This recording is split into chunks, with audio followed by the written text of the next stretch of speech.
A very warm welcome to the next part of the special series on the factors affecting the Indian monsoons. Let's analyze what is the role of Madden-Julian oscillation as a factor affecting the Indian monsoons. In order to understand that, first let's understand what is the Madden-Julian oscillation. As we are all aware about the motion of water in the North Indian Ocean, I would still like to draw your attention to one point over here. During summers, the ITCZ is well within the northern hemisphere. All warm waters are being pushed towards the north.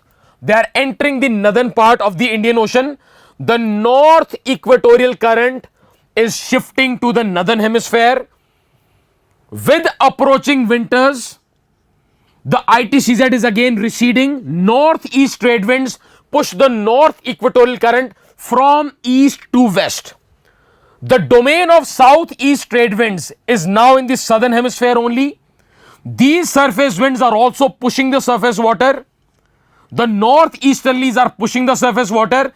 Both these surface waters collide along Somalia and they trigger a counter equatorial current, which is a body of warm water moving along the equator from west to east along the axis of Somalia to Indonesia.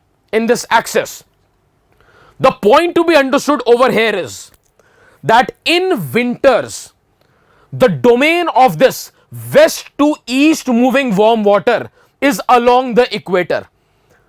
This same body enters the northern hemisphere in summers. Observe this carefully. Southeast trade winds, but in summers what is happening? This entire body of warm water is shifting to the north.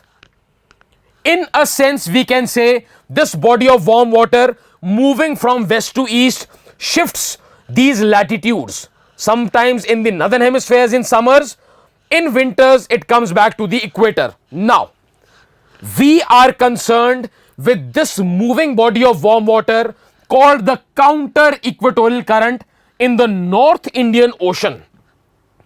The flow of this water will certainly be interrupted by these chain of islands, which is why the domain of this counter equatorial current is observed till Canton Island of Kiribati, which lies along the equator. Now, we are all aware about one thing. 5 degrees north and south of the equator, the Coriolis effect is negligible. Therefore, no tropical cyclone can form in this area. Over here, what do we have? We have a body of warm water. Warm water is significant to allow convection. Thunderstorms begin to develop on this stretch of warm water. We are all aware that when thunderstorms begin, they create cells along them. Wherever the sinking air of these cells is observed, convection is suppressed. Once convection is suppressed, no cloud formation can take place over here. And we are all aware about one thing, that once the downburst takes place in a thunderstorm, clear bifurcation of updrafts and downdrafts takes place. In a simple way, once the rainfall begins, all of that is going to add cold water to the surface. The low pressure in this area will diminish. It will create a body of cold air over here with the squall, and that high pressure and this warm water will trigger the storm to move. These thunderstorms start moving along the equator from west to east. The farther away the thunderstorm moves, the area of high pressure will keep on shifting as well. Now, when this thunderstorm crosses all of these islands, observe this thing over here. Over the northwest Indian Ocean, as long as this sinking air system remains, thunderstorm creates a cell. Under the sinking air system, no convection can take place. But as soon as the thunderstorm moves, the area of sinking air also shifts. As soon as the area of sinking air shifts, convection is again allowed to initiate. Madden-Julian oscillation is nothing but a series of thunderstorms moving along the counter equatorial current between Somalia to Kiribati. It depends how it interacts with the monsoons. I'll just come to that. These series of thunderstorms weaken by the time they reach Kiribati, but their further movement is decided by some other factors. Let me just draw your attention to a few more points before I come to that. Like, this is the motion of the Madden-Julian oscillation. It reaches or crosses this path in roughly 50 to 60 days. You can see area of cloudiness and areas of suppressed cloudiness. As soon as the cloud shifts, the area of sinking air system is also shifting. Once the high pressure area moves, the next cloud is allowed to born. Area of suppressed cloudiness and area of cloudiness, they alternate in this area. When the monsoonal winds intercept this cloudy area, this storm will be pushed over India, good for the monsoons. Sinking air intercepted by winds will weaken the monsoonal winds, leading to breaks in the Indian monsoon. I'll come back to this point shortly. Again, a similar representation, cloudy area, high pressure areas around it.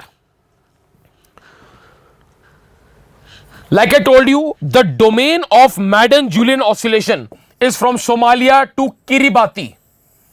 But those thunderstorms which are moving over these latitudes, because of counter-equatorial current, they end over here. MJO ends over here. But if an El Nino condition is present, which will allow convection to take place, which is a low pressure, creating strong equatorial westerlies, it will also sustain the storm, which can perpetuate this motion. The storm can continue, but that will not be because of MJO, that will be because of El Nino. On the other hand, if you have La Nina conditions, the storm will be stopped right in this path because no convection will be observed over this body of cold water. I want to draw your attention to something very unique. Madden-Julian oscillation primarily is a winter phenomena, because as soon as the warm area of this warm water shifts beyond 5 degrees, we will start observing tropical cyclones. These thunderstorms are not maturing into tropical cyclones only because of zero Coriolis. Madden-Julian oscillation is therefore primarily a winter phenomena. Now the thing is, how are they interacting with the summer monsoons? Because monsoonal winds are observed, southwest monsoons are a summer phenomena. Madden-Julian oscillation is primarily a winter one. How is it interacting with the Indian monsoons? The only thing preventing Madden-Julian oscillations to not form in summers is the subtropical easterly jet stream. If a strong vertical wind shear exists because of the easterly jet stream, the Madden-Julian oscillation cannot exist, which is why the Madden-Julian oscillation is not observed in summers, only if the easterly jet stream has formed. Last year, the subtropical easterly jet stream was delayed, which is why the Madden-Julian oscillation persisted, which is why different phases of MJO started interacting with the Indian monsoons. If the sinking air system intercepted the monsoonal winds, it created a break in the Indian monsoon. High pressure area, sinking air will not allow all of these monsoonal winds to enter India. It will act as a break.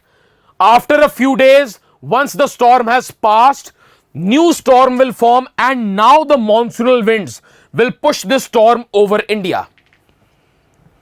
Madden-Julian oscillation therefore become a factor for the Indian monsoons only if the subtropical easterly jet stream is delayed, like it was delayed last year. There is one more factor which is associated with Madden-Julian oscillation. Madden-Julian oscillation triggers a series of Rossby waves around it, which lead to the formation of twin cyclones around it. So during Madden-Julian oscillation, we may observe twin cyclones on both sides of the Indian Ocean or the Pacific Ocean, which are exact mirror images of each other. And they may also have an effect on the Indian monsoon depending upon their position and placement, like we have discussed at length in the topic of the tropical cyclones. That is all for this part. Stay tuned for further information. Thank you.